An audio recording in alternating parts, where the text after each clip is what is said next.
యుద్ధ వాతావరణంలో మనకు ఉగ్రవాదం అనేది అంతమవుతుందా అని అడిగితే ఖచ్చితంగా కూడా వాళ్ళకు బుద్ధి చెప్పాల్సినటువంటి అవసరం ఉన్నది. భారతదేశం మీద అనేక సార్లు 1947 నుంచి ఇప్పటి వరకు కూడా కొన్ని వందల సార్లు ఉగ్రవాదులు మన దేశ ప్రజలను చిన్నాభిన్నం చేసి మన ప్రభుత్వం గత ప్రభుత్వం ఏదైతే ఉన్నదో అప్పటి నుంచి ఇప్పటి వరకు కూడా అనేక సార్లు మన పైన దాడులు చేసి ఈ యొక్క మన ప్రజలను పొట్టన పెట్టుకున్నటువంటి పరిస్థితి చూసినాం. కాబట్టి ఉగ్రవాదాన్ని అంతం ఒక యుద్ధంతో జరుగుతుందా అంటే ఖచ్చితంగా జరుగుతుంది.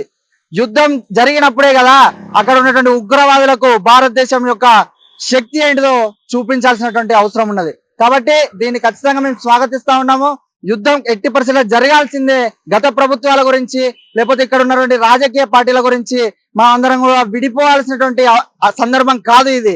పార్టీలకు అతీతంగా, మతాలకు అతీతంగా ఈ దేశం యొక్క యుద్ధానికి మనం అందరం కూడా మద్దతు తెలపాల్సినటువంటి అవసరం ఉన్నది.